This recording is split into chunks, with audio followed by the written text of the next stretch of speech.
Hallo Frau Schöne, danke, dass Sie sich heute Zeit genommen haben, um mit uns ein Interview für unser Online-Event-Tag fürs Baltic Sea Forum zu machen. Und zuallererst würde ich Sie gerne darum bitten, sich einmal kurz vorzustellen und was Sie machen. Ja, vielen Dank, Frau Scholl, für die Einladung heute hier zu diesem Interview. Ja, mein Name ist Katharina Schöne und ich leite die Repräsentanz der Deutsch-Russischen Auslandshandelskammer hier in Berlin. Unser Head Office ist ja in Moskau, wir haben noch ein größeres Büro in St. Petersburg und wir haben halt diese kleine Repräsentanz in Deutschland, im Moment 2 Leute, wahrscheinlich im nächsten Jahr 3 Leute werden, wo wir so, sage ich mal, die ganzen Mitglieder hier in Deutschland betreuen.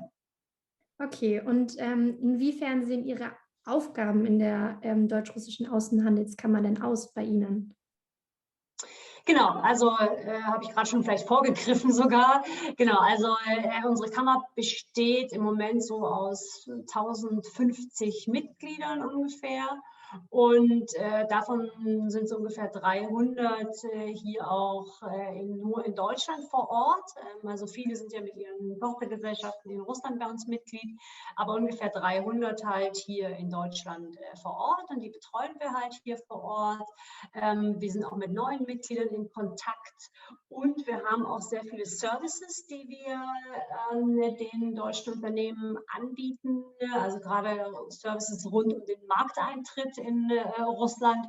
Und da sind wir normalerweise sehr viel unterwegs hier in Deutschland, geben halt verschiedene Workshops, arbeiten mit verschiedenen Verbänden zusammen, sind auf Messen unterwegs. Jetzt gerade vor 2 Wochen war ich auf der Medica in Düsseldorf, die ja wieder in Präsenz stattfinden konnte. Und sprechen halt zum russischen Markt mit den Unternehmen und lösen Probleme, sind für Anfragen offen. Und das nicht nur in die Richtung von Deutschland nach Russland, sondern auch von Russland nach Deutschland. Also wir sind eine bilaterale Kammer und haben auch immer mehr Anfragen von russischen Unternehmen, die hier in Europa, vor allen Dingen in Deutschland, was machen wollen. Also auch die beraten wir hier vorrangig vom Berliner Büro aus.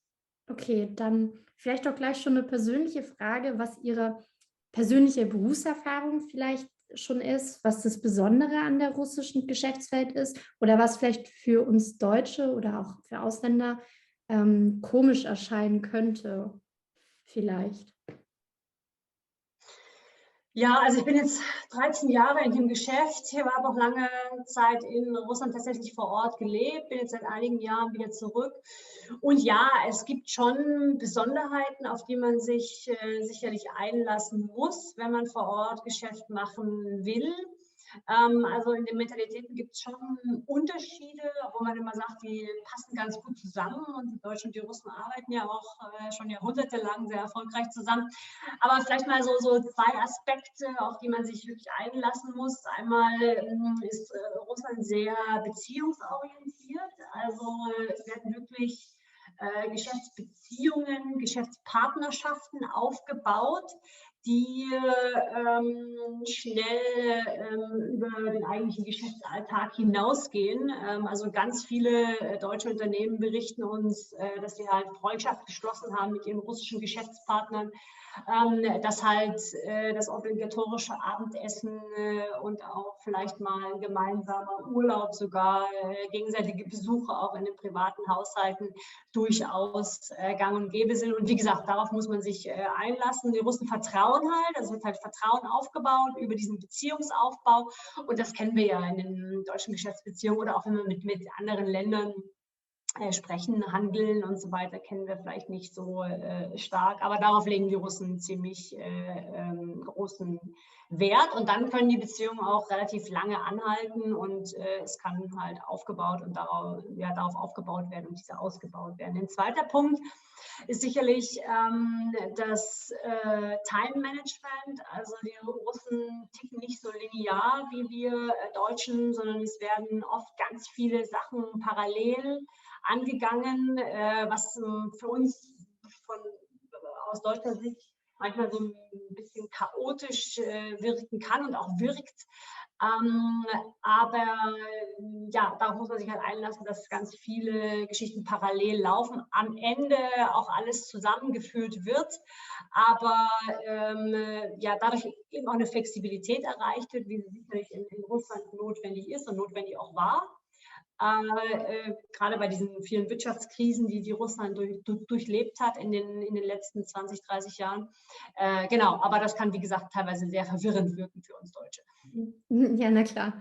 Also könnte man pauschal schon sagen, dass Deutschland ein wichtiger Handelspartner für Russland mittlerweile ist oder schon immer war, oder? Ja, also für Russland schon. Deutschland ist der zweitwichtigste Handelspartner nach China für Russland.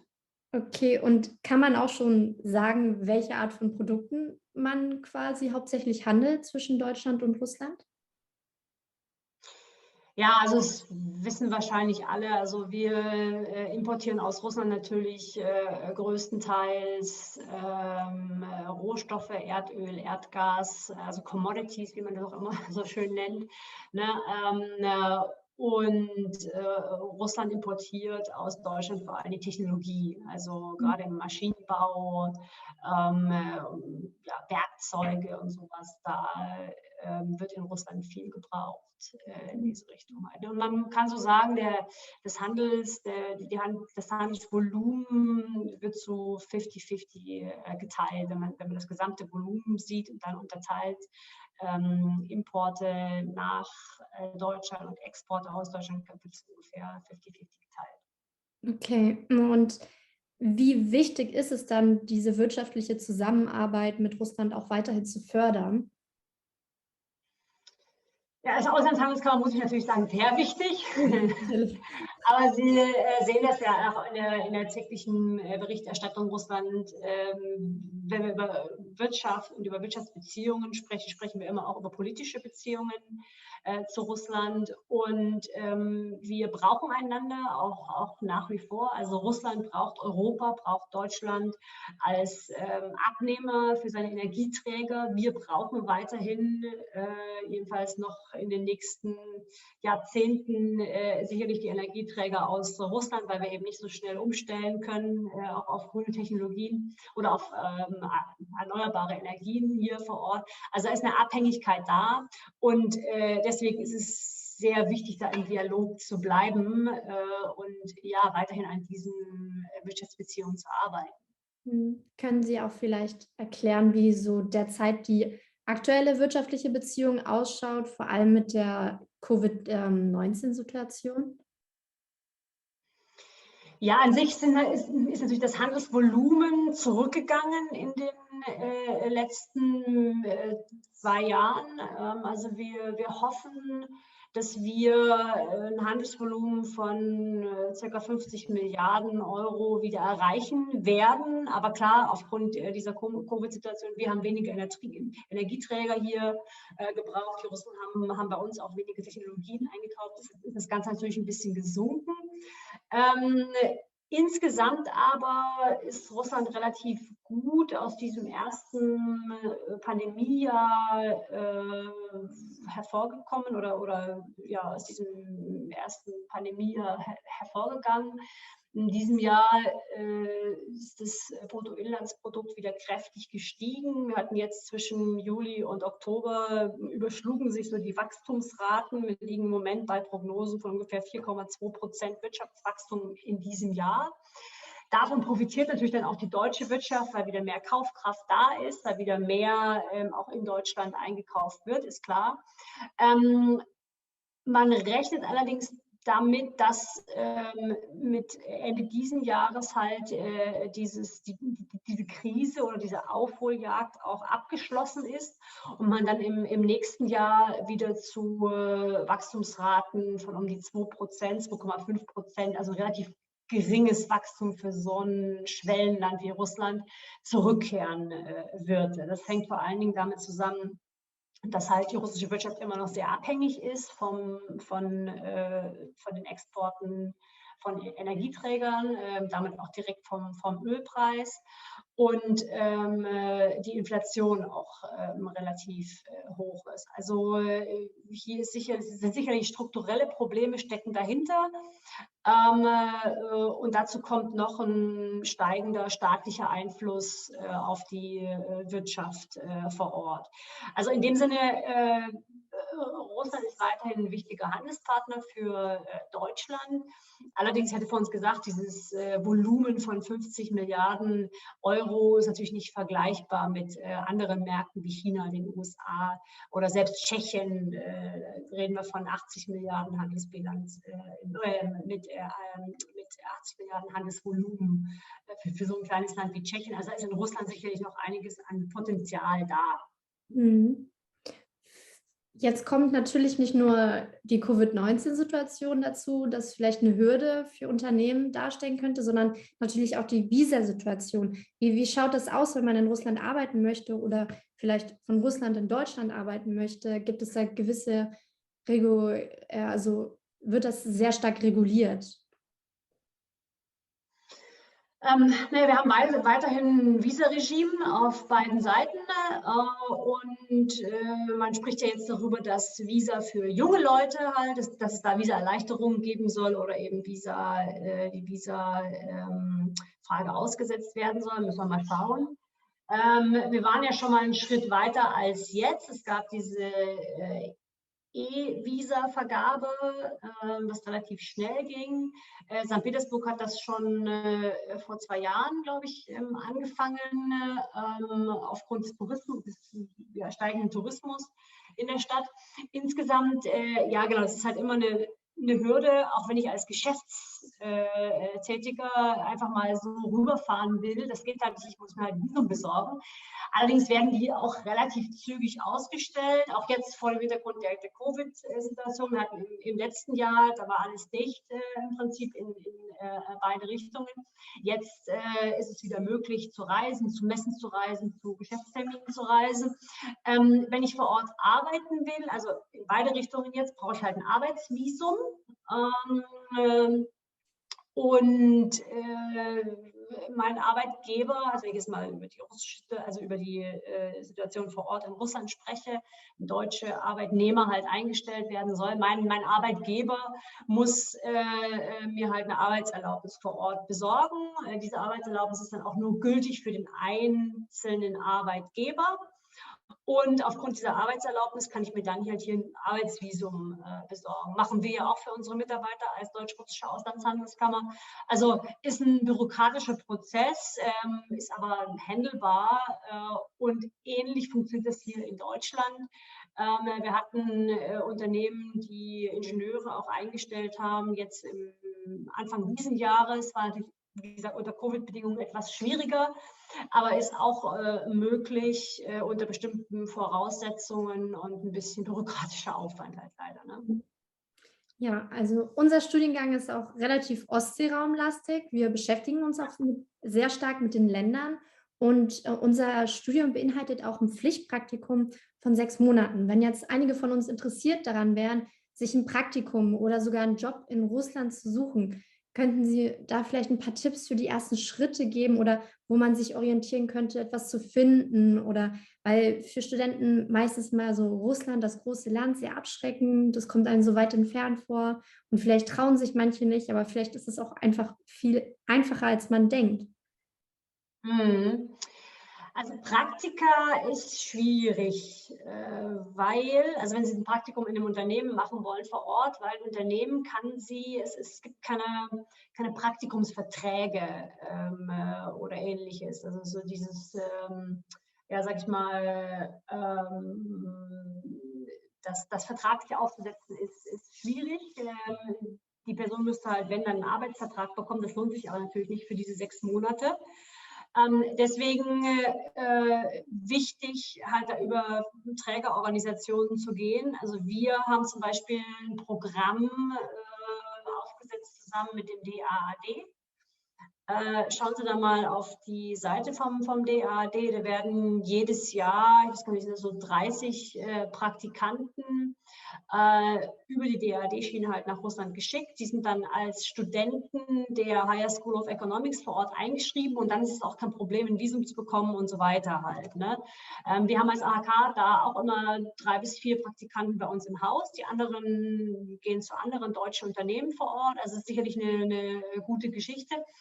Und ansonsten, ja, müssen Sie halt mal schauen, also für 6 Monate vor Ort zu sein, wird, denke ich mal, ja, wie gesagt, in Unternehmen nicht ganz einfach, aber es gibt ja auch andere Organisationen, die solche Praktika, das Goethe-Institut zum Beispiel, weiß ich, nimmt immer wieder Leute. Also da muss man halt schauen, dass man dann an Organisationen kommt, die das eben auch ordentlich vermitteln können. Arbeitssuchend vor Ort, also wenn man wirklich einen Job vor Ort haben will, das ist sicherlich nochmal eine andere Geschichte, weil dann läuft es halt, wie gesagt, auf ein Arbeitsvisum und eine Arbeitsgenehmigung hinaus. Und da ist es halt wichtig, dass man seinen Arbeitgeber überzeugt, dass er einen vor Ort nimmt. Die meisten kommen ehrlich gesagt aus den Mutterhäusern. Also die fangen hier meinetwegen mit dem Trainee-Programm an und werden dann von den Mutterhäusern nach Russland entsandt. Jetzt direkt als Berufseinsteiger vor Ort einen Job zu finden, eher schwierig, ehrlich gesagt. Also kann man natürlich versuchen, aber wie gesagt, die meisten, die wir so kennen, kommen dann nach einer gewissen Zeit, die sie im Mutterhaus verbracht haben, nach Russland. Genau. Und Russisch ist wichtig. Also auf jeden Fall sollte man Russisch sprechen. Ansonsten ist es schwierig vor Ort zu arbeiten. Ja, also würde man wahrscheinlich mit großen Unternehmen auch nicht auf Dauer weit kommen nur mit der englischen Sprache. Also es wäre schon eine wichtige Voraussetzung, fließend Russisch zu sprechen. Ja, wünschenswert, genau. Außer Sie sind halt irgendwie im Ingenieur, der sich spezialisiert hat auf ganz bestimmte Technologien oder auf ein ganz bestimmtes Know-how mitbringt, dann geht es auch mal nur auf Englisch. Also ein guter Freund von mir zum Beispiel, der war auch eine Weile in Russland und der ist Bauingenieur, die haben halt dann große Projekte vor Ort gemacht. Der war für 2, 3 Jahre dann in dem Moskauer Büro und hat dann so ein bisschen nebenbei Russisch gelernt, aber da ging es halt einfach um dieses Projektgeschäft halt. Ne? Der kam eben auch schon mit einer gewissen Berufserfahrung hin. Aber ansonsten, ja, ist Russisch schon immer noch die gängige Sprache und auch die Geschäftssprache, selbst in Moskau halt. Ne? Okay, dann vielleicht noch eine kleine persönliche abschließende Frage. Sie hatten ja erzählt, dass Sie auch schon längere Zeit in Russland gelebt haben, wenn ich das richtig verstanden habe. Jetzt vielleicht die Frage, haben Sie wirklich Unterschiede sehen können zwischen dem Leben in Russland und dem Leben in Deutschland? Gab es Dinge, die Ihnen mehr gefallen hat oder eher weniger? Ja, also dazu muss man sagen, ich habe halt 9 Jahre in Moskau gelebt, davor eine Weile in Jekaterinburg. Und es ist schon, also gerade Moskau ist schon nochmal eine ganz andere Dynamik als hier in Deutschland. Also die Stadt und auch die Entwicklung insgesamt in Moskau, aber auch in anderen Großstädten Russlands, klar, die haben natürlich einiges aufzuholen, ist schon Wahnsinn einfach. Ich war jetzt gerade im Oktober wieder da, nach 1,5 Jahren jetzt Covid-Pause. Und ist einfach unheimlich stressig, diese Stadt. Es ist sicherlich also toll, da zu sein, gerade wenn man noch ganz jung ist, irgendwie am Anfang seines Berufslebens steht und da halt direkt mitmachen kann. Es ist auch so, dass man eigentlich schneller auch in Sachen hineinwächst, auch in bestimmte Positionen hineinwächst vor Ort. Das ist sicherlich ein großer Vorteil. Aber man muss es halt wollen. Also diese Dynamik muss man auch wollen und auch diese Massen an Menschen, ja, also riesige Stadt einfach. Also ich lebe jetzt in Berlin, ist jetzt auch keine kleine Stadt, aber das ist nochmal 3 Gänge langsamer als Moskau oder sogar 4 vielleicht. Ne? Ja, na klar. Ja, dann auf jeden Fall bedanke ich mich ganz herzlich, dass Sie die Zeit gefunden haben für meine Fragen. Falls Sie noch mal abschließend was sagen möchten, sehr gerne. Ansonsten bin ich sehr froh, dass wir das Interview machen konnten. Ja, vielen Dank. Also besten Dank auch für das Interesse insgesamt an Russland. Wenn Sie Fragen haben an uns, wir sind als AHK immer offen für Leute, die sich für Russland interessieren. Also kommen Sie gerne auf uns zu, auch die Zuhörer, die wir jetzt nicht direkt dabei haben. Also fragen Sie uns da gerne. Und also gerade bei Personal vielleicht nochmals, habe ich vorhin vergessen zu sagen, wir haben auch eine interne Personalvermittlung. Also wenn sich da jemand interessiert, kommen Sie gerne auf uns zu. Wir können den HR-Kollegen gerne mal den Lebenslauf dann hinterlassen und dann müssen wir mal schauen, was sich daraus ergibt. Also wie gesagt, da sind wir sehr froh, dass es junge Leute gibt, die sich eben, wie gesagt, auch mit dem Thema Russland beschäftigen. Sind viel zu wenige, meiner Meinung nach. Ja, ja, das stimmt. Ja, dann herzlichen Dank. Ja, Ihnen auch vielen Dank. Viel Erfolg. Ne? Tschüss. Danke, ciao.